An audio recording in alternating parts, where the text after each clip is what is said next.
Good afternoon, everybody. I'm Rolene Marks. This is the Israel Brief, where you have a date with me every Monday to Thursday, and we discuss those top stories making headlines in Israel. And as always, the Israel Brief is brought to you by these guys, Lay of the Land. And if you want to receive the weekly newsletter, please be in touch with us via our website, and you can contact us at www.layoftheland.online.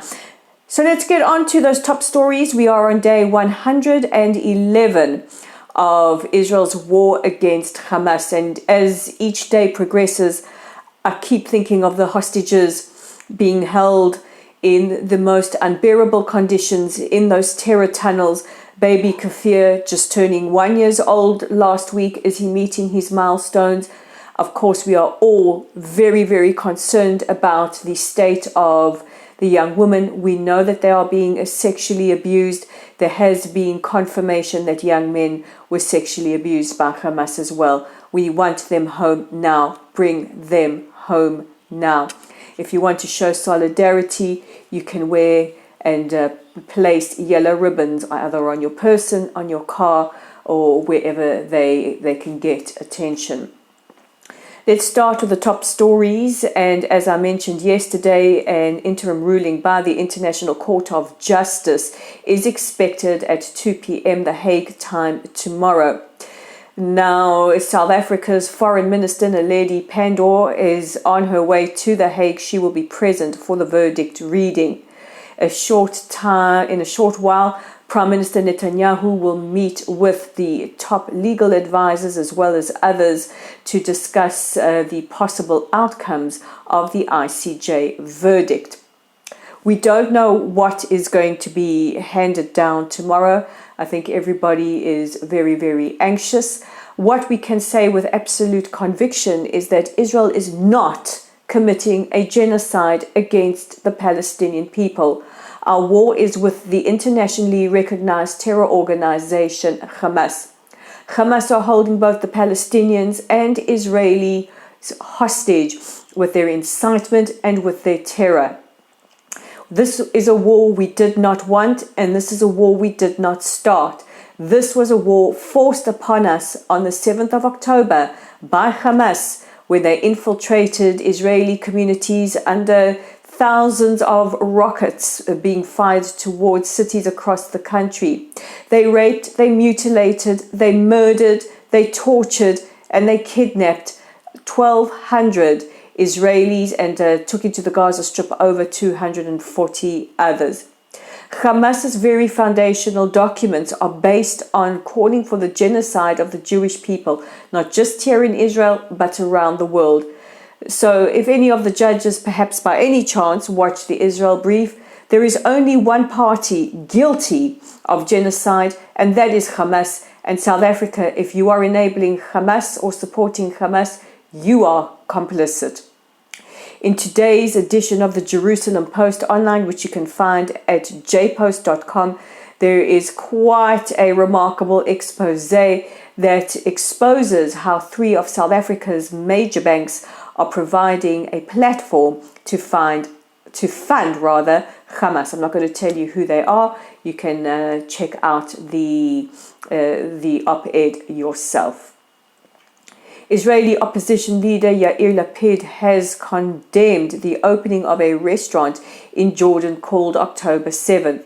He says the glorification of terrorism and extremism must stop, and that all this is a incitement of hate and incitement an incitement to commit terror attacks against Jews. He has called on the Jordanian government to condemn it. I found this very, very interesting because we have heard a lot from the Jordanian foreign minister as well as Jordanian Queen Rania over the last couple of months, blaming Israel, accusing Israel of genocide. And there you have in Jordan a restaurant opened glorifying the atrocities committed against the Israeli people. For a second day, Palestinians have taken to the streets of Khan Younis in protest against Hamas. Today, protesters were calling for peace, saying, "We want peace." And this follows a protest yesterday where they called for the immediate release of the hostages. I want to just reiterate something I said earlier this week. Nobody is more aware of the situation in Gaza or the plight of the Palestinians than Israelis. We do not want to see our neighbors suffer.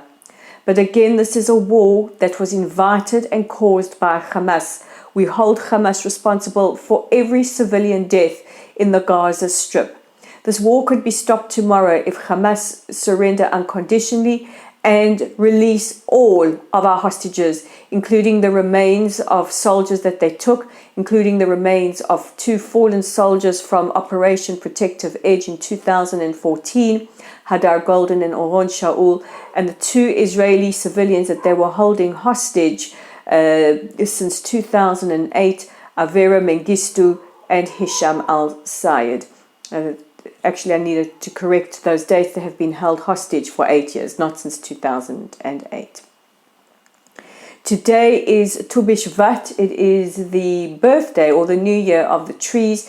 Israelis are quietly celebrating by planting trees as well as eating dried fruits. I think there is no better time to celebrate the land of Israel, this holy land, and its magnificent bounty. So Hague Tu B'Shvat Sameach. I seem to be all confused today. It's been a long week. And finally, on Saturday, the world will mark International Holocaust Memorial Day. This is a day designated by the United Nations, and it coincides with the liberation of the Auschwitz death camp. This is a day that is separate to Israel's National Memorial Day called Yom HaShoah, and focuses on the Jewish victims, the over 6 million Jews who were systematically hunted down and exterminated by the Nazis, as well as the Roma, Sinti, LGBTQ+, political dissidents and others deemed undesirable by the Nazis. I think this year is particularly poignant because we celebrate, or we commemorate rather, we certainly don't celebrate, just 4 months after the horrendous atrocities of the 7th of October. We remember that the Holocaust, and we also remember that acts of terror don't start in a vacuum. They don't start with gas chambers or with paragliders. They start with words.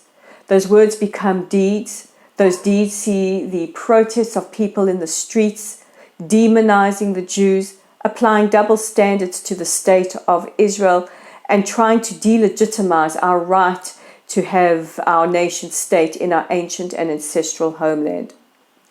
As the passage of time marches on and we lose more and more Holocaust survivors, so it is incumbent on us, this generation, who vowed never again to not only tell the stories of those who were murdered in the Holocaust and the events that led up to it, but also to be the voices of the victims of the 7th of October. We cannot let the world forget. This year, more than any other year, please, please be the voice, not just of the over 6 million, but of the 1,200 as well. We said never again, and never again is now. And that brings me to the end of this week's editions of the Israel Brief. I clearly need to go and have a sleep. But don't forget to check out our website at www.layoftheland.online. Our Facebook page is at Lottel's site. Our YouTube channel is at the Israel Brief. And we're on X. Hey, I got that right today at Lay of the Land 5. I'm Riley Marks. I want to wish you all a wonderful weekend. May it be peaceful. May it be safe. May Israel be victorious. May our soldiers be protected. May our hostages be released. Bring them home now. Shabbat Shalom. And guys, as I always say, take care of yourselves and each other. I'll see you on Monday. Bye for now.